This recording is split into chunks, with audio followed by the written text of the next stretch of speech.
Cześć Michał. Cześć Szymon. Witamy wszystkich na kolejnym webinarze Lively. Dzisiaj NFT, czyli Digitalowa Rewolucja. Ja nazywam się Szymon Pasaj, jestem CEO w Lively. Jest ze mną Michał Oczkowski, Innovation Architect i wideoproducent. Cześć. Na start podstawowe pytanie, co to jest NFT? NFT jest skrótem. Po angielsku czyli jest to non-fungible token. W przetłumaczeniu na nasz język będzie to oznaczało niewymienialny token. Jest to token cyfrowy pochodzący od kryptowalut, zbudowany na blockchainie, a jego jakby najważniejszą cechą jest to właśnie, że jest niewymienialny. Można w takim tokenie zapisać różne dobra cyfrowe, informacje, natomiast najważniejszą rzeczą, jaką trzeba o nim zapamiętać, to jest to, że jest właśnie niewymienialny. To taki certyfikat cyfrowy własności pozwalający stać się to właścicielką lub właścicielem kawałka internetu, rodzaj klucza, biletu, karty. Ja mam takie dwie ulubione definicje, które znalazłem na Twitterze. Jedna to jest One Unit of Ownership w świecie Web3, a druga to jest The Next Fucking Thing. Ale przede wszystkim NFT to technologia pozwalająca przypisać wartość i własność do dobra cyfrowego.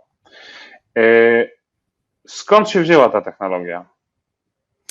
No, tutaj musimy cofnąć się do samego początku istnienia kryptowalut, tak na dobrą sprawę, i przypomnieć sobie, czym jest kryptowaluta.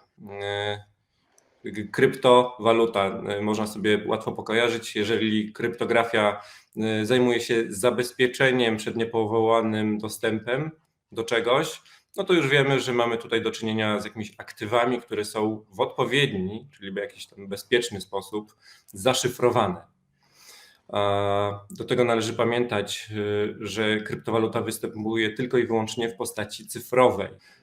Kryptowaluta nie ma żadnej fizycznej formy, nie ma namacalnego substytutu, a mimo to, pomimo tego, że nie możemy jej widzieć w naszym realnym świecie, ma swoją wartość. Należy ją w takim razie traktować tak jak zwykłe pieniądze, ponieważ pozwala nam dokonywać różnych operacji, transakcji i różnych tego typu operacji do wynagradzania, kupowania. Przyjmuje się, choć nie do końca zgodnie z prawdą, że pierwszą walutą jest Bitcoin. A to oznacza, że technologia, o której dzisiaj mówimy, zaczyna się w styczniu 2009 roku, kiedy powstaje Bitcoin, którego pomysłodawcą jest Satoshi Nakamoto. Ciekawostka spekulacyjna, w 2009 roku, kiedy Bitcoin powstaje, za $1 można było kupić 1309 bitcoinów. Dziś, jeżeli dobrze sprawdziłem, jeden bitcoin wart jest $40,441. Ale znacznie ciekawsze od tego jest to, jak te waluty działają. A działają w oparciu o system, którym jest blockchain, czyli łańcuch bloków.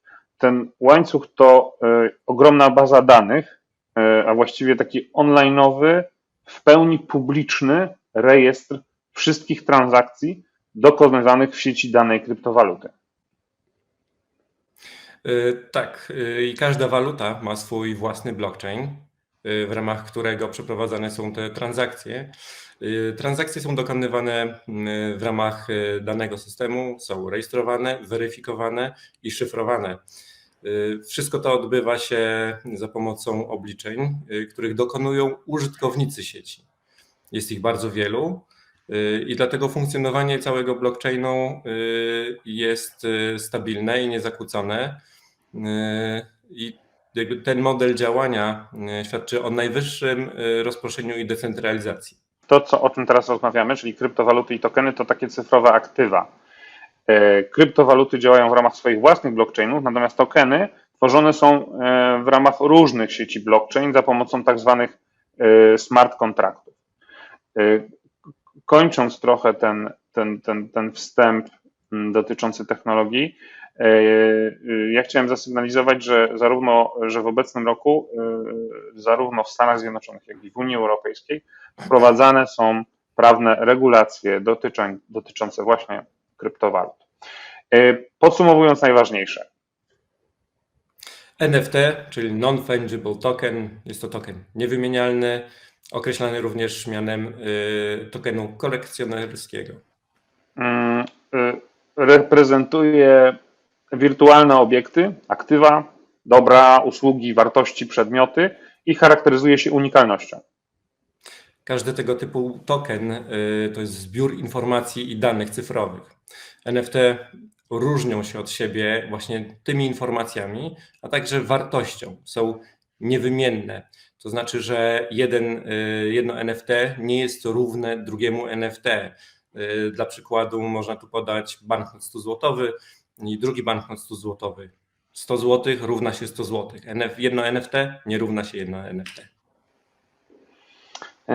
Wymienione powyżej przez nas cechy powodują również, że NFT są z definicji niepodrabialne. To właśnie dlatego przyjęto mówić, że NFT to cyfrowe poświadczenie autentyczności.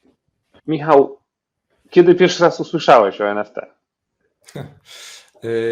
Przeglądałem sobie pocztę i ponieważ otrzymuję bardzo dużo newsletterów, różnych wiadomości i pierwszą, najstarszą wiadomością, gdzie odnalazłem coś o NFT, to był wrzesień 2020. Na pewno przeczytałem tą wiadomość, bo jeżeli została u mnie na poczcie, to na pewno ją przeczytałem. Natomiast wrzesień to u nas bardzo gorący okres, dlatego raczej nie przywiązałem do tego zbyt mocnej uwagi. Ja pamiętam dokładnie, to był marzec 2021 i kiedy to w domu aukcyjnym Christie's zlicytowano NFT First 5000 Days Mike'a Winkelmana, znanego jako Beeple, za kwotę $69 milionów. I pamiętam, jak dzisiaj te nagłówki, które poprzedzały tą wiadomość w stylu 69 milionów za JPEG-a. Ale może opowiedzmy, jak już jesteśmy w tym miejscu, trochę więcej o rozwoju tej technologii. Wspomnieliśmy, że na początku jest blockchain, jest Bitcoin, jest rok 2009. Jak względem tego się ma rozwój samego NFT? No, nie trzeba było dużo czekać, żeby ludzie zaczęli poszukiwać czegoś więcej, co dałby im blockchain i sama kryptowaluta. Mniej więcej w 2012 roku podjęto pierwsze próby dobogacenia wartości cyfrowej Bitcoina, tak żeby on posiadał więcej aspektów i stworzono coś, co się nazywało colored coins. Tokeny mogły sobie zawierać informacje o kuponach, o akcjach spółki czy dostępu do czegoś lub też być po prostu kolekcjonerskimi. I w 2017 roku jakby cały market kryptowalut stał się dużo bardziej popularny i dzięki temu też NFT stało się dużo bardziej popularne, a za sprawą to wszystko grze, która nazywała się CryptoKitties. W grze chodziło o to, że hodowaliśmy cyfrowe koty i te wirtualne cyfrowe koty następnie ludzie odsprzedawali. No i odsprzedaż tych kotów, jak się okazało, była dla niektórych bardzo opłacalna. Niektóre koty można było sprzedać nawet za $100,000 lub więcej. I dzięki temu w tym samym roku, czyli w 2017, nastąpił wybuch popularności NFT. Ja też tak pamiętam, w sensie ten start, który tego wzrostu zainteresowania i popularności NFT-ków, który trwa dzisiaj, on dla mnie gdzieś tam zaczyna się właśnie w roku 2017-2018, gdzie z jednej strony pojawiają się profesjonalne marketplace'y sprzedające NFT, o których będziemy mówić jeszcze za chwilę, ale z drugiej strony mamy też rok 2020 i pandemię i ten moment, w którym wszyscy trochę bardziej intensywnie przeszliśmy do online'u. I tu specjaliści też obserwują ten jeden aspekt, w którym duża część z nas, większość znajomych, czy to biznesowych, czy prywatnych, ma w online i kontaktuje się z nimi w online. I ten typowo ludzki aspekt, kiedy to chcemy coś zamanifestować, pokazać nasze poglądy, czy po prostu się czymś pochwalić.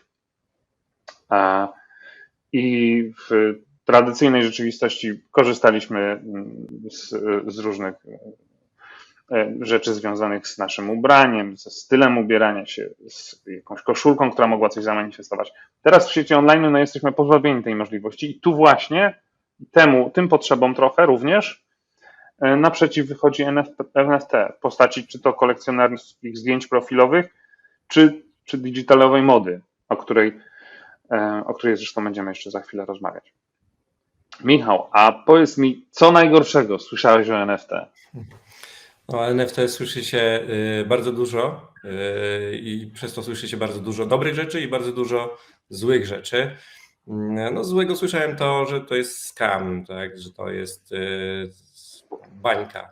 Natomiast ja troszeczkę tak uważam, że jakby tą technologię może spotkać wielkie nieszczęście i niesprawiedliwość właśnie przez to, że jest wykorzystywana na chwilę obecną do sporego wykorzystywania na rynku sprzedaży tych kolekcjonerskich tokenów. Wiele osób chce się i próbuje, chce tylko i wyłącznie na tym wzbogacić, pomijając całą wartość technologii. Ja słyszałem z kolei, pamiętam, że to piramida finansowa, co było oczywiście niesprawiedliwym zarzutem wobec kolekcji Fancy Bears, która jest jednym z ciekawszych projektów NFT, ale której przytrafił się taki nie do końca trafiony pomysł z losowaniem Ferrari, które no, miało automatycznie konotacje trochę właśnie bliższe piramidzie finansowej. Ale pamiętajmy, że jest jeden taki poważny zarzut, z którym mierzy się technologia blockchain i jest to ekologia. No niestety tak. Blockchain i kryptowaluty są energochłonne, pożerają, trzeba powiedzieć po prostu mega, gigawaty energii rocznie. Najbardziej energochłonnym jest blockchain Bitcoin, ze względu na to, że on jest najstarszym, jest to najstarsza technologia. Sam Bitcoin pochłania 8 razy więcej energii rocznie niż Google i Facebook razem wzięte. To są ogromne pokłady energii, którą można by spożytkować inaczej lub jej w ogóle nie używać. Wtedy nie trzeba było jej produkować. Na przykład tak dla porównania, żeby wiedzieć, jakie to są rzędy wielkości, no to w 2019 roku cała Polska przez cały rok zużyła tyle samo energii, ile przez rok zużył Bitcoin. No to chyba każdy wie i potrafi sobie to przeliczyć w łatwy sposób. Natomiast kolejne blockchainy, weźmy na przykład najbardziej popularny na chwilę obecną, czyli Ethereum, jest już dużo mniej energochłonny, jest dużo nowszym blockchainem i to głównie dlatego pożera mniej energii i jego roczne zużycie stanowi tylko 8% całego zużycia Bitcoina. To jest już dobra wiadomość dla całej ekologii i całego świata. Tak, ale pamiętajmy też, że są blockchainy trzeciej generacji, takie jak Tezos, który jest nazywany zielonym blockchainem i pobiera bardzo mało energii. Dodatkowo problem ekologii ma zostać na większą skalę już niedługo opanowany dzięki zmianie sposobu funkcjonowania blockchainu. Obecnie opiera się on na tak zwany protokół Proof of Work, czyli ten, kto ma największe koparki, otrzymuje najwięcej bloków, zadań do wykonania i w ten sposób największą zapłatę. To właśnie przez to w ostatnich latach mieliśmy nieustanny problem z kartami graficznymi, które były wykorzystywane do obliczeń na blockchainie. Jeszcze w tym roku powinna nastąpić zmiana z Proof of Work na Proof of Stake. I tutaj nie będzie rządzić siła, lecz losowość. To ma ograniczyć zużycie energii o 99%. Michał, w którym momencie tak jakbyś miał dokładnie pokazać, zaczyna się ta obecna popularność NFT. Trochę już o tym mówiliśmy, ale jakie zjawisko według Ciebie podbiło tą technologię? No tak, mówiliśmy o tym, natomiast ta popularność NFT i kryptowalut była troszeczkę ograniczona do tego środowiska, które interesowało się rozwojem sieci internetu i nowymi technologiami. Natomiast w 2021 roku o NFT usłyszał cały świat i zwariował na jego punkcie za sprawą kolekcji Bored Ape Yacht Club.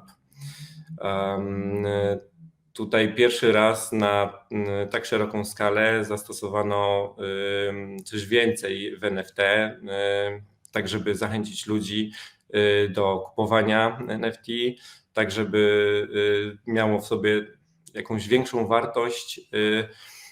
Wypróbowano dołożyć do obrazków małp, bo mówimy tutaj o takiej kolekcji Profile Picture, gdzie wyprodukowano 10 000 unikatowych małp. Dołożono coś więcej, czyli każdy właściciel takiej małpy należy do elitarnego, ekskluzywnego klubu.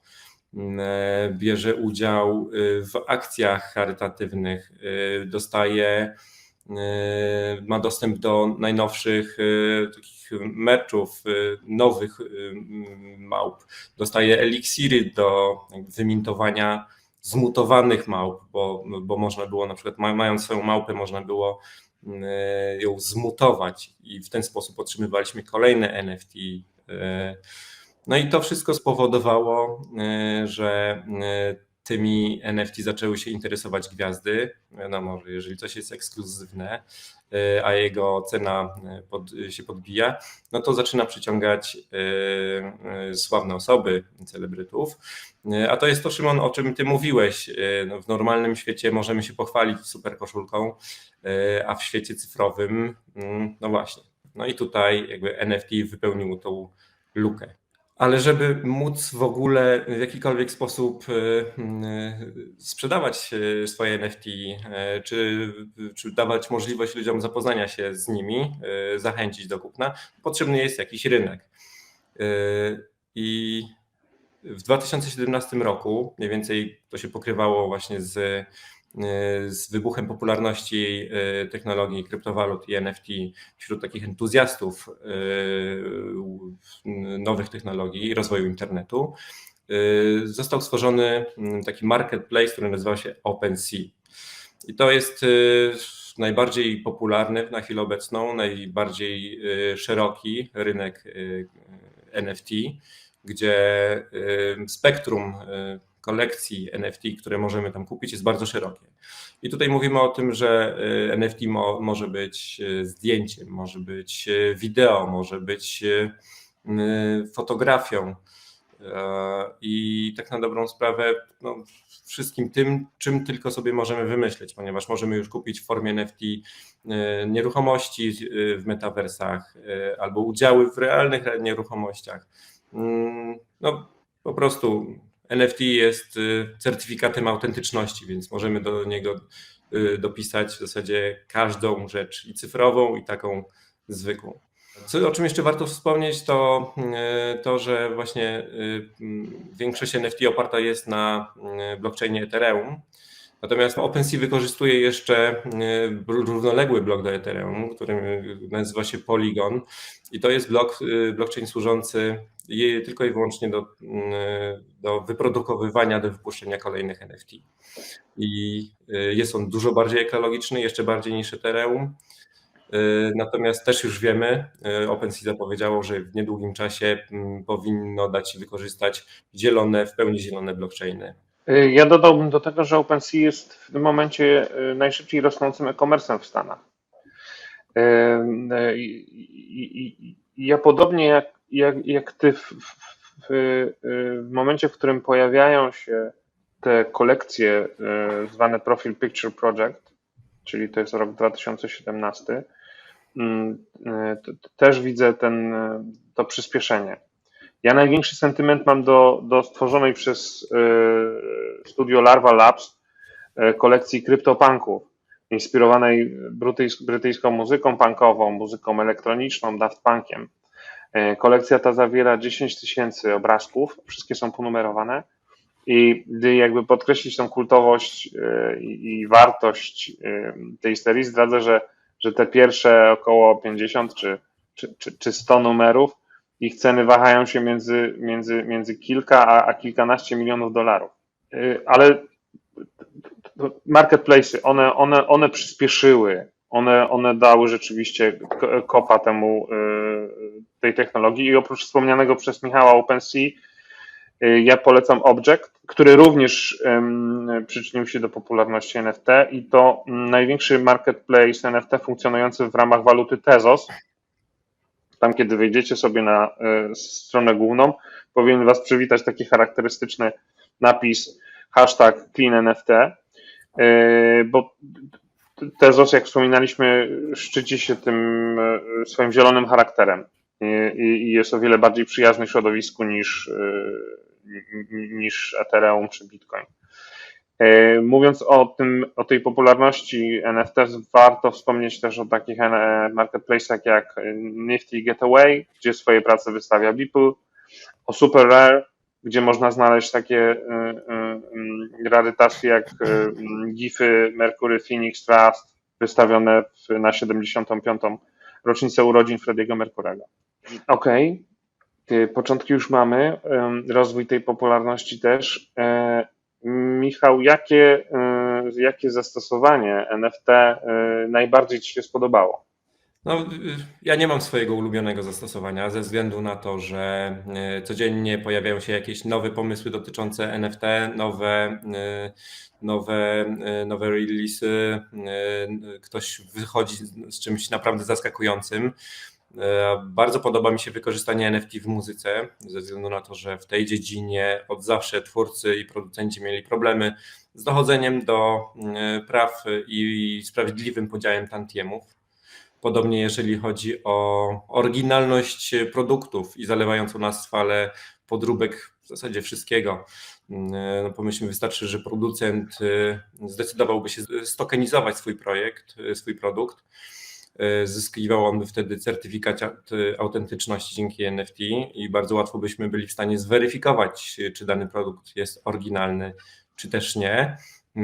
No, prosty przykład, właśnie na przykład butów, który no, podróbek jest pełno, a będąc właśnie przy butach, no to bardzo podoba mi się projekt Nike. Stworzył fuzję z firmą RTFKT, o ile dobrze pamiętam. Link będzie w czacie na pewno. Firma ta zajmuje się projektowaniem cyfrowych butów, które można nosić właśnie w grach czy w metaversach. No i prawdopodobnie, tego jeszcze nie widziałem, ale ja jestem w stanie sobie to wyobrazić, że już w niedługim czasie będziemy mogli sobie kupić parę Nike'ów, które będziemy mogli nie tylko nosić na co dzień, ale wskakując w świat metaverse czy w jakieś inne przestrzeni cyfrowe, również będziemy mogli je nosić. To jest ekstra. Mi na polskim rynku podoba się to, co robi Displayed, marketplace sprzedający na całym świecie plakaty drukowane na takich metalowych blachach, który ma już w swojej ofercie właśnie NFT-ki, które już teraz dają dodatkowe wartości swoim nabywcom w postaci dostępu do wyjątkowych serii czy limitowanych serii produktów z takiej tradycyjnej oferty. Globalnie natomiast jestem pod ogromnym wrażeniem marki i skuteczności Gary'ego Vaynerchuka, który bilety w formie NFT na organizowany przez siebie cykl konferencji sprzedał za łączną kwotę już chyba kilkunastu czy kilkudziesięciu milionów dolarów. No ja tutaj wrócę raz jeszcze do muzyki. Tak jak wspomniałem, podoba mi się wykorzystanie i jakby sprawiedliwość, którą daje NFT. Natomiast warto też wspomnieć o takich komercyjnych projektach, gdzie ktoś po raz pierwszy zdecydował się wypuścić swoje albumy czy piosenki w formie NFT. I takim pierwszym artystą, który zrobił to na bardzo dużą skalę, to jest producent i DJ 3Law. On podczas swojej 3-dniowej aukcji swoich utworów, było bodajże 33, sprzedał te utwory na łączną kwotę ponad 11 milionów dolarów. Natomiast jeżeli chodzi o pierwszy wydany album w formie NFT, no to jest to grupa Kings of Leon i tutaj też mamy inne zastosowanie NFT. Tutaj nie chodzi o sprzedanie tych utworów, swoich utworów w formie kolekcjonerskiej, tylko do albumu były dołączane NFT, które coś tam jeszcze dawały. Podobnie jak w przypadku Bored Ape Yacht Club.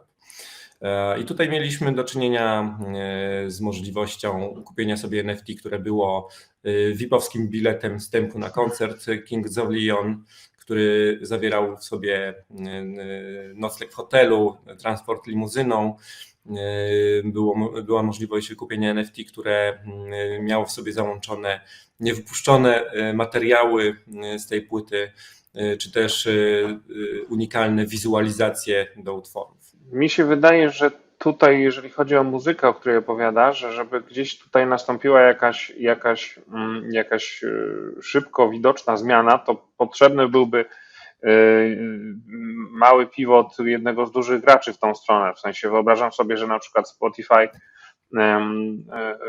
daje nam wszystkim użytkownikom jakby tokeny, które możemy rozdysponować wśród artystów i muzyków, którzy są dostępni na Spotify'u i dzięki właśnie temu, gdzie pójdą te nasze tokeny, to wyobrażam sobie, że na przykład możemy mieć tańsze bilety na koncert tego artysty, czy możemy mieć dostęp do jakichś specjalnych spotkań z nim.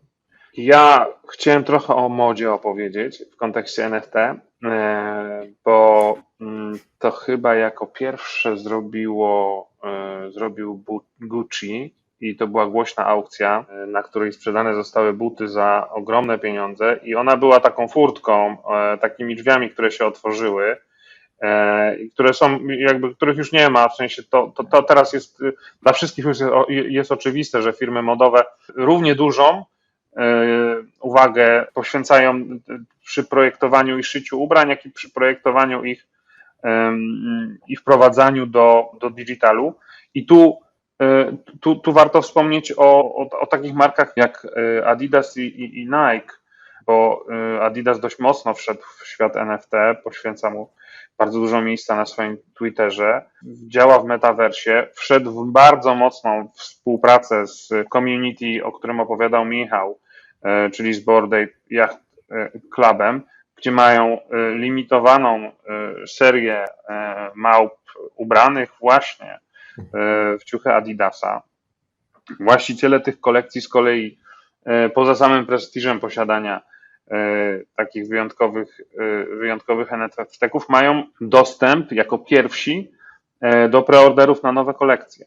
Nike, o którym zresztą wspominał już Michał, też ogłosił duży skok w Metaverse i kupił firmę, o której opowiadał Michał, która właśnie ma mu pomóc projektować te digitalowe obuwie. Zresztą to jest trochę już to, o czym opowiadałem. Jak jesteśmy w online, to trochę trudniej, ja mogę jeszcze się próbować moją kamizelką pochwalić, ale już z Nikersami trudno by mi było. Także właśnie po to jest też w jakimś obszarze NFT, że dzięki niemu ja mogę się nimi pochwalić, czy ja mogę coś pokazać na swoim zdjęciu profilowym.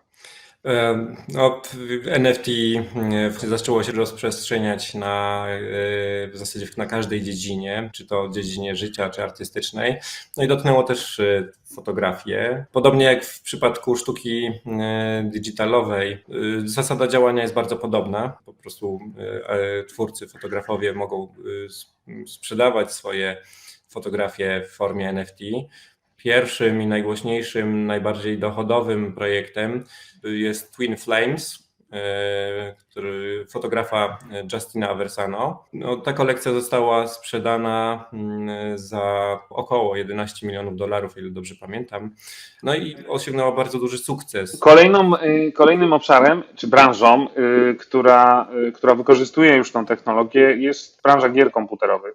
I tu tradycyjnie, jak to w przypadku gamingu, to oni byli trochę krok przed wszystkimi, bo zjawisko tokenów, które można było kupować za realne pieniądze, a następnie wykorzystywać w metaversie czy w grach jako awatary, dodatki, pochodzi de facto ze świata gier. I to środowisko dalej bardzo mocno z tego korzysta i skorzysta z technologii NFT. Wykorzystywane to jest na masową skalę w formie właśnie cyfrowych asetów, będących w grze dodatkowym mieczem, czy jakimś innym dodatkowym featurem, który można wykorzystać. Michał, bo przeszliśmy przez te różne obszary i branże, zbliżając się w końcu do naszej, porozmawiajmy trochę może o tym, jak można stosować i jak może nam pomóc NFT przy organizacji eventów online i w marketingu. No i super, bo właśnie przeszliśmy przez te wszystkie aspekty, które na chwilę obecną napędzają NFT, natomiast no, tu trzeba troszeczkę przyznać, że jest to hype i przez wiele osób chęć zdobywania pieniędzy. Natomiast NFT to jest technologia i tutaj warto cofnąć się do wspomnianego przez Ciebie Gary'ego Vaynerchuka, który sprzedał swoje bilety na konferencję w formie NFT. No i on właśnie wykonał świetny ruch marketingowy. Sprzedaż biletów w formie NFT wywindowała sprzedaż na jego konferencję, ze względu na to, że taki bilet może zawierać w sobie na przykład dostęp do nagrań, zniżki na kolejne bilety, czy udział w jakiejś akcji. Wybiegając trochę do przodu, widzę w technologii NFT właśnie bardzo duży potencjał i możliwości, ponieważ kupując bilet będę mógł wziąć udział w niej fizycznie lub na przykład w jakimś metaversie i no nie będę musiał się specjalnie przejmować tym, jak ja mam to zrobić, ponieważ wystarczy mieć w swoim portfelu kryptowalutowym taki bilet w formie NFT i ja już surfując po jakiejś stronie, czy konferencji, czy właśnie jakichś innych rzeczy, które mnie interesują, mając ten bilet, jestem wpuszczany lub też nie wpuszczany do określonych miejsc. Dając przykład z naszego rodzimego polskiego rynku, świetnie już sobie z takim pomysłem poradził raper Problem, że on właśnie sprzedaje bilety na swoje koncerty w formie NFT i do tego biletu dodaje właśnie możliwość preorderów swojej kolekcji, możliwość odsłuchiwania niewypuszczonych nagrań czy przedpremierowych odsłuchań nagrań. To jest coś, co właśnie jakby nakręca marketing i daje wiele możliwości dzięki NFT. Ja znam, bo też przerabiamy to już z klientami. Taki kolejny obszar to są certyfikaty uczestnictwa. Wiele konferencji naukowych, czy sympozjów, kongresów, czy nawet kursów generuje dla swoich uczestników certyfikat uczestnictwa. I NFT jest bardzo dobrą jakby formą do tego. Taki cyfrowy certyfikat uczestnictwa, który trzymasz w swoim cyfrowym portfelu, to bezpieczeństwo i wygoda. No, a jeżeli mówisz o cyfrowym certyfikacie, no to tutaj trzeba wspomnieć o weryfikacji tożsamości, bo to jest jakby ze sobą w jakimś stopniu powiązane. No i ja tutaj widzę możliwości dla NFT, które pewnie przejdą do naszej codzienności, bo weźmy na przykład nasz dowód osobisty, który każdy nosi w portfelu. Już na chwilę obecną możemy wyrobić sobie dowód cyfrowy, no ale nie podepniemy go do naszej przeglądarki, czy nie zainstalujemy go sobie w telefonie i nie będzie on działał jak karta. No po prostu potwierdzenie naszej tożsamości. Może się to dotyczyć nie tylko dowodu osobistego, może to być świadectwo urodzenia, może to być potwierdzenie aktu małżeństwa, czy akt nieruchomości. Także może to być tak naprawdę wszystko. A propos nieruchomości, to już teraz możemy kupować wirtualne nieruchomości w metaversach, które się pojawiają. No i są tacy, którzy chcieli zapłacić setki tysięcy dolarów tylko po to, żeby być sąsiadem Snapdoga. Taka akcja miała miejsce w Sandboxie, gdzie właśnie ktoś wykupił sobie parcelę, cyfrową parcelę obok znanego rapera.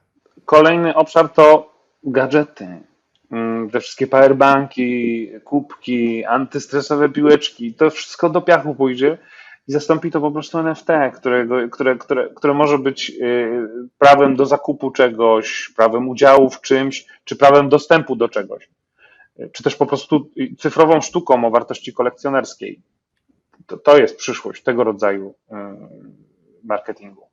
Ja jeszcze tutaj wspomnę znienawidzoną motoryzację, znienawidzoną przez Szymona. Niedawno Alfa Romeo ogłosiła, że jej kolejny nowy samochód będzie w sobie zawierał też NFT, czyli kupujemy nie tylko auto, ale również NFT.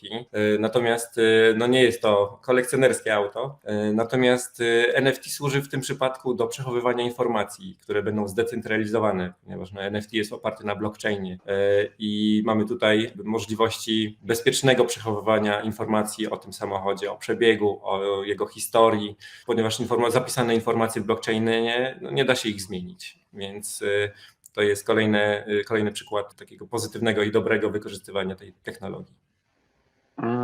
Kolejny i to taki chyba bardzo mocny obszar to budowanie społeczności. Tutaj też te wszelkie tradycyjne formuły budowania społeczności lub programów lojalnościowych do piachu. Budowanie właśnie community, które jest zaangażowane, które jest interaktywne, które może budować sprzedaż, kryje się pod tym jednym z najpopularniejszych hashtagów teraz, czyli NFT Community. Udowodniają to te niezwykłe społeczności, o których trochę próbowaliśmy dzisiaj opowiedzieć, stojące za Bored Apes Yacht Club czy Fancy Bear, czy też przykłady społeczności związanych z NFT, które tworzą takie marki jak Adidas, które traktują NFT jako bardzo mocne narzędzie marketingowe i sprzedażowe. Michał, ostatnie pytanie. Jak wyobrażasz sobie rozwój tej technologii? No, wiesz, Szymon, wszystko to, o czym właśnie przed chwilą powiedziałeś, jakby to jest potwierdzenie tego, że NFT na pewno przeniknie do każdej dziedziny naszego życia. To, o czym mówiłeś, czyli właśnie budowanie community, czy wyrażanie siebie, no to są takie naturalne potrzeby bycia autentycznym, oryginalnym i wyrażanie siebie przez poczucie przynależności do jakiejś grupy. I to jest to wszystko, co definiuje nas jako ludzi w otaczającym nas świecie takim realnym i powoli już też w cyfrowym. Ja mam wrażenie, że jesteśmy świadkami wielkiej zmiany, która się właśnie dokonuje. Do tej pory bardzo trudno było połączyć dwa światy, realne i cyfrowe, w taki sposób, żeby to nie było jakoś bolesne czy karykaturalne. Natomiast dzięki NFT no już widzimy, jak świat wirtualny łączy się z cyfrowym. Ja uważam, że NFT to jest taki bilet do nadciągającej nowej technologii, do nowego internetu, do Weba 3.0. Natomiast tutaj też czeka na nas wiele pułapek, ze względu na to, że część osób na pewno będzie chciała wykorzystać tę technologię do zdobycia fortuny. No i tutaj musimy uważać. Natomiast uważam, że NFT to jest świetna technologia i na pewno zrewolucjonizuje nasz rynek. NFT już teraz w wielu biznesach jest produktem, którego częścią jest jakaś dodatkowa usługa, czy to w formie prawa do zakupu czegoś, czy jest prawem do udziału w czymś, czy prawem dostępu do czegoś. I jeśli widzi się tą technologię, na której oparty jest NFT, mam na myśli blockchain, o którym opowiadaliśmy, i dostrzega się trochę tą ilość połączeń, jaka tam funkcjonuje, i wyobraża sobie, jak to działa, i dostrzega się bez trudu, że ta technologia może być czymś, co połączy wszystko ze wszystkim, że będzie rodzajem tokenizacji wszystkiego, wymianą dowolnego asetu na dowolny aset. Najciekawsze będą usługi właśnie wokół tego, pozwalające na ciągłe połączenie usług z produktami i wymianę ich.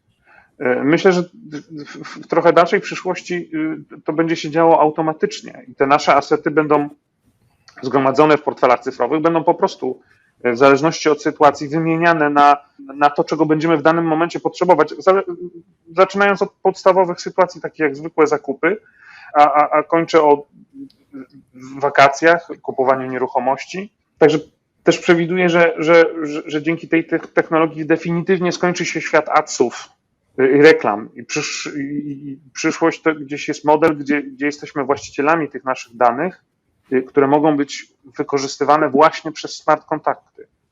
I w końcu też jestem przekonany, że NFT wytworzy zupełnie nowe modele biznesowe.